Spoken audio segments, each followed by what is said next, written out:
Y'all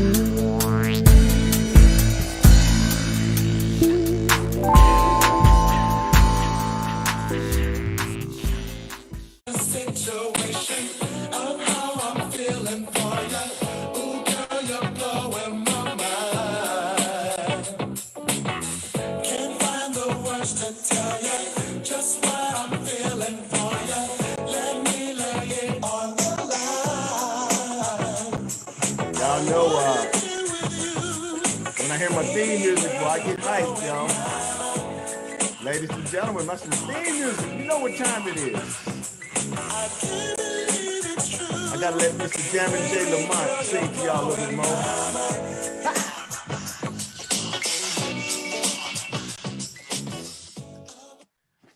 Yes, y'all. You know, when you hear my theme music blowing my mind from Jammin' J. Lamont, you know it's time. So I want to welcome and say hello and welcome to everyone to In the Room on TAAN TV, the African American Network, where we have a local feel and a global reach. I'm your host, Vance Bradford, along with my main man, my co-host, Mr. Philip Townsend. And let me say, our goal here at TAAN TV is to discuss topics that impact our community at large, also to educate and to enlighten our viewing audience. Today's segment of In the Room is Dr. B's Buzz, y'all, one of my favorites.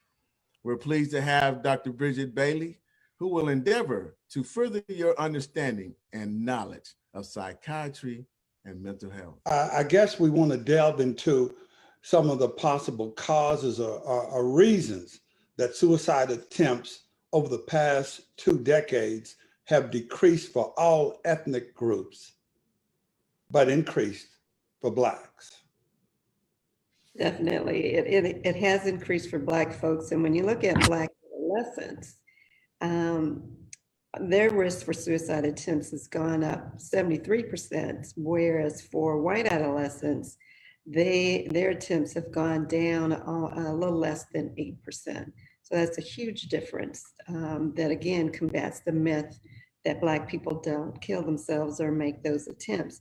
When you're looking at possible reasons behind there, you think about the internalization of racial and structural issues. So when I talk about structural issues, those are issues that barriers that are put into place besides just your race. So that could be policy, that could be housing, low opportunities for economic success, educational success. So internalizing just simply means that you start holding it inside. So you might be sad and depressed, but no one knows about it because it's just something that you're holding to yourself. So, so internalizing them and keeping to yourself, not talking about them, not doing things about them, increases those risks that we were talking about. And then you think about maybe our coping mechanisms in the Black community, and especially with our Black children, are less than what they used to be. We're not all surrounded by multiple generations of families helping us cope with economic issues, social injustice. So decreased coping mechanisms is another way that are probably contributing to why our risk is going up. And then you think about the system is the lack of psychiatric investment in minority communities, which it plays a huge role. If you don't have access to care, you don't have access to people who are who are culturally competent in dealing with and treating with people who don't look like them. Those are all things that contribute to, or possibly could contribute to, the increase in African Americans and Black folks killing themselves or making those attempts. Okay. Well, Dr. Bailey, given the history of how some things have been done to Black people in the medical community, and we've discussed that in some of the previous shows. Black people have a distrust in the medical community and a stigma about psychiatric assistance. So could you elaborate on how effective would depression screening be for helping Black children at risk for suicide? You know, the recommendation is to use some type of depression screening in all children, not just Black children. But screenings some are developed, you know, and maybe there's less Black folks, Latinx folks, or any other minorities that are used to norm these assessment tools. However, despite having some of the cultural nuances they might miss, Black kids are normally, they tend to have a higher rate of not disclosing when they are having thoughts about killing themselves. So maybe not talking to folks, but some of those screens, if you're filling them out, maybe you would fill out yes if the question asks if you're having thoughts about killing yourself versus you telling someone verbally that you're having those thoughts. So I think it's worthwhile and should be recommended.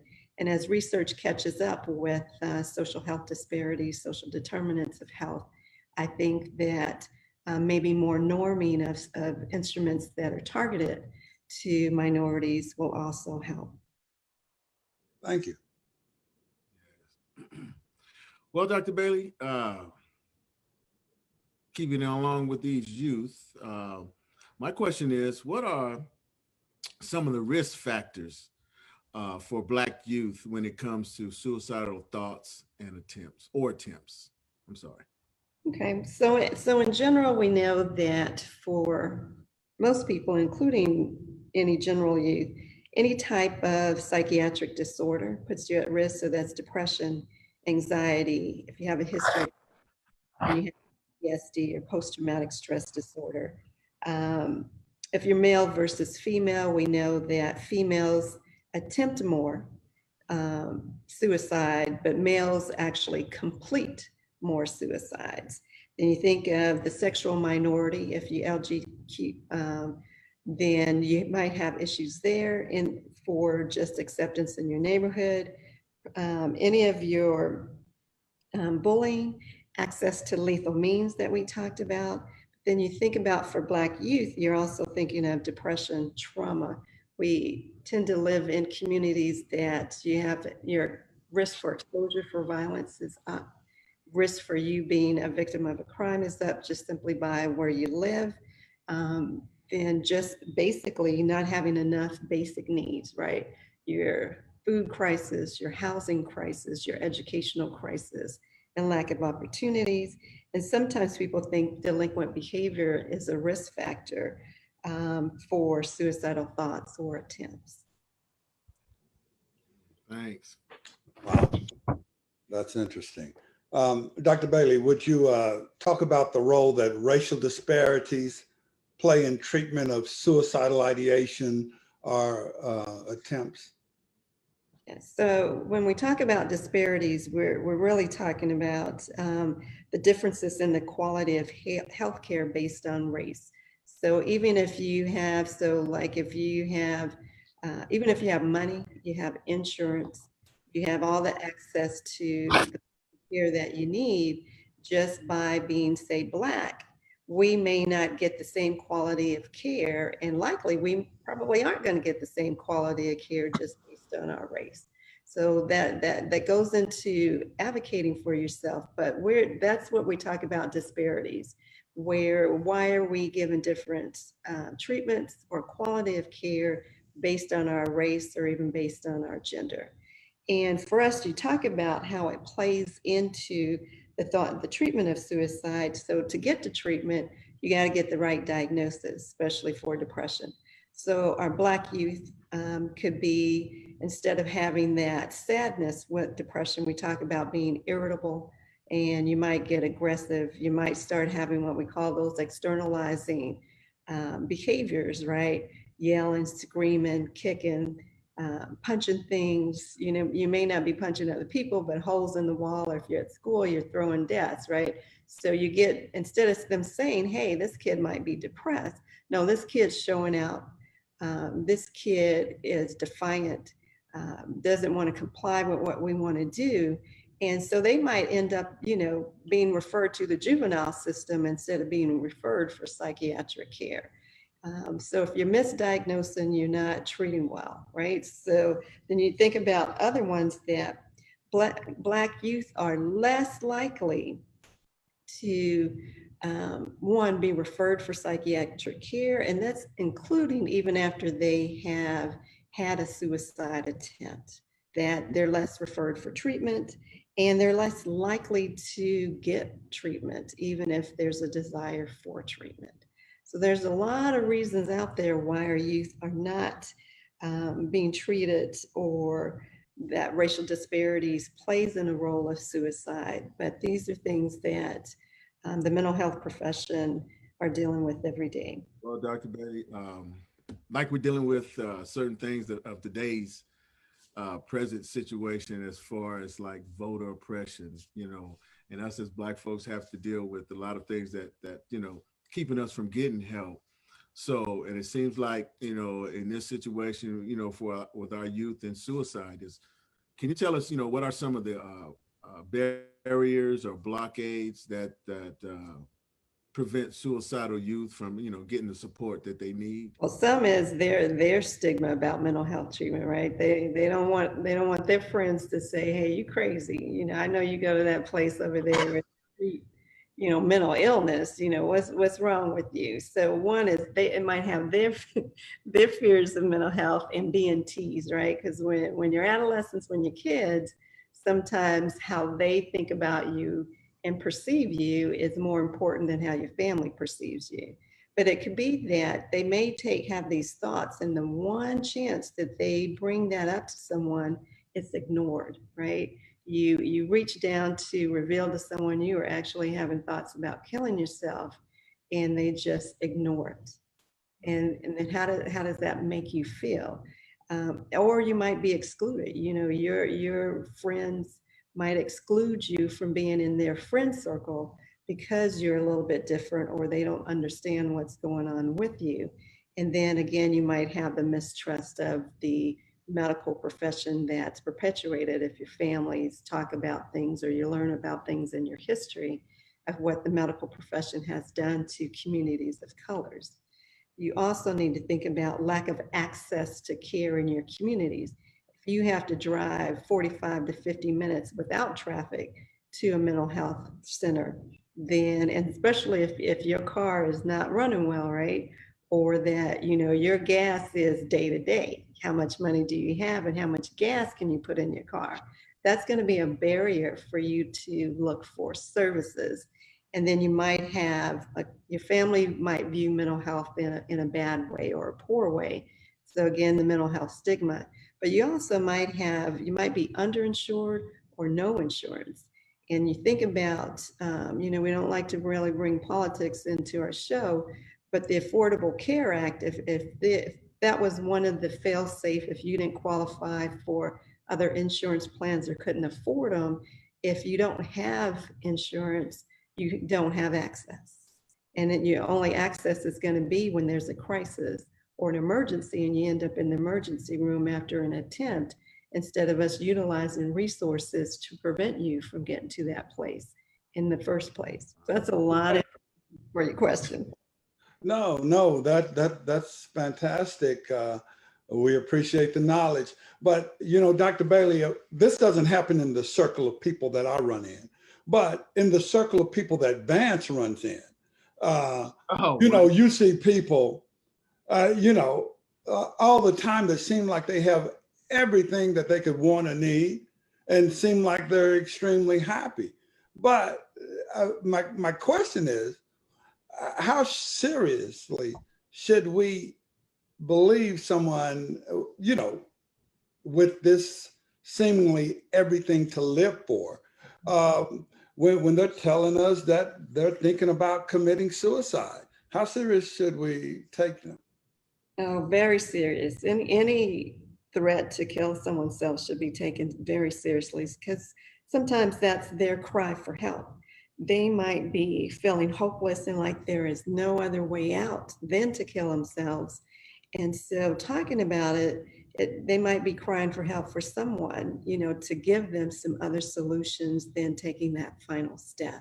So take all threats to kill themselves, talking about killing themselves seriously. Because even despite what you project outward, right? If you're keeping everything inside, We all know how to put on a mask for the day and act in a certain way.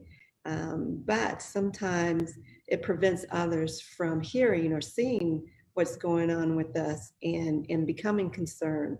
But once we start talking about it, everyone should be concerned about it. Vance, so now you know what to do in your circle.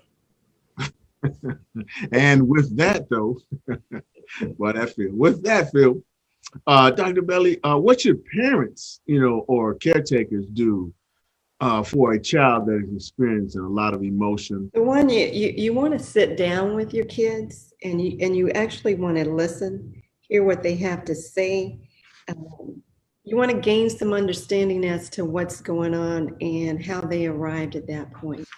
What they don't want to hear is, don't think that way. You shouldn't think that way. People who kill themselves go to hell.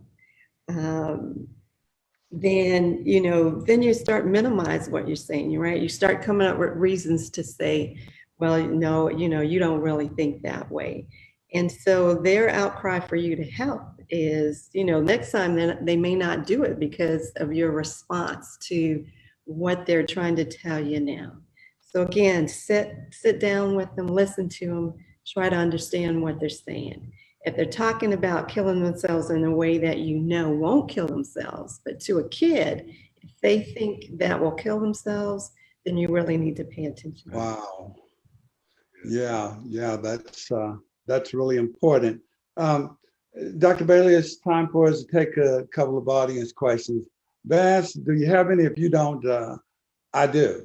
One question is, and this is actually an interesting question, are cultural differences important when evaluating the risk of suicide? They're very different because different cultures may have different ways of expressing suicide and depression. Just like we talked about earlier, that Black youth are more likely not willing to disclose the thoughts of killing themselves. And they might disclose depression or that they're getting to that point by having more physical complaints, stomach aches, headaches, body aches, just aches and pains that there really is not a physical cause for or a reason for, and you've been to the doctors on multiple occasions and they haven't found for anything wrong. I know in some studies that sleep problems in Black adults who have been admitted for psychiatric care tends to be a standout for some of the reasonings for the suicide attempt.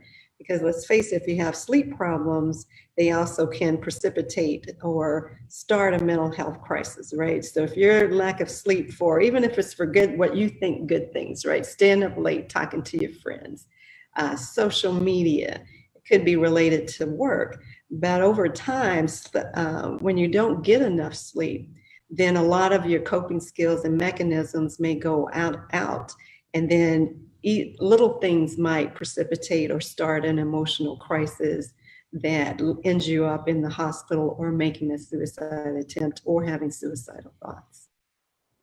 Okay, I do want to get this one other question in.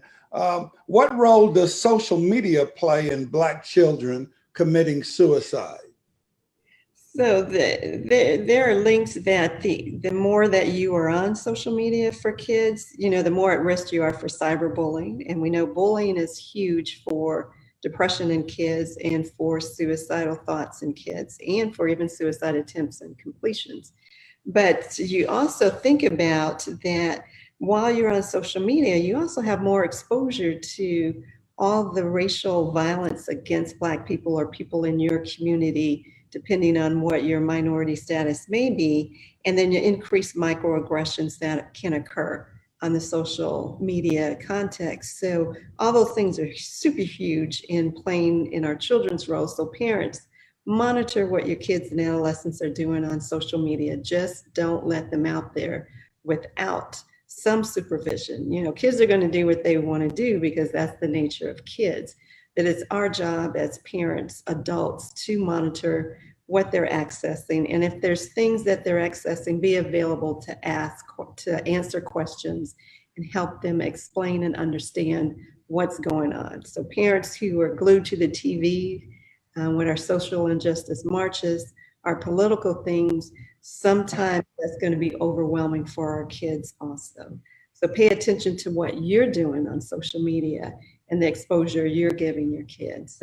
Dr. Bailey, appreciate all the information you've imparted to our viewing audience and to myself and Vance.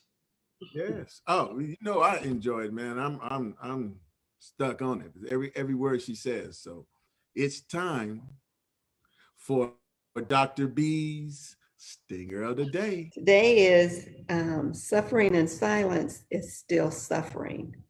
Please get help. Again, that suffering in silence is still suffering. Please get help.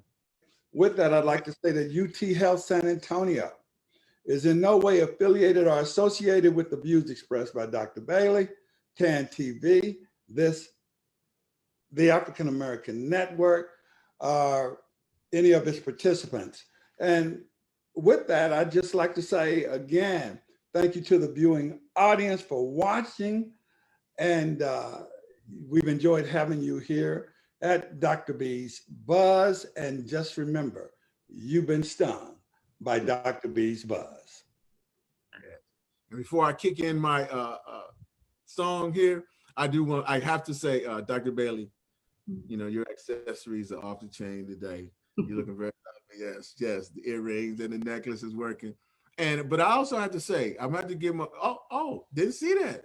Didn't see the wrist, okay, yeah. See, off the chain. And also, Dr. Bailey, you know, my man came. Wait a minute, what's that, Phil? I'm finna show you some love. That silver's banging. Bro. No. I was just going to say that possibly if Dr. Bailey could explain some of those designs, some of what that is. I see things going one way and things going another way. And don't forget those red bottom moccasins you have on. Okay, go ahead. Yeah, the one that I had, because I can't afford the other ones that. So this is a brief show, so we might talk about it next time. So we're gonna get to that exit music that we got waiting. Okay. Dr. Bailey, shut you down, Vance. Anyway. Situation of how I'm feeling for you.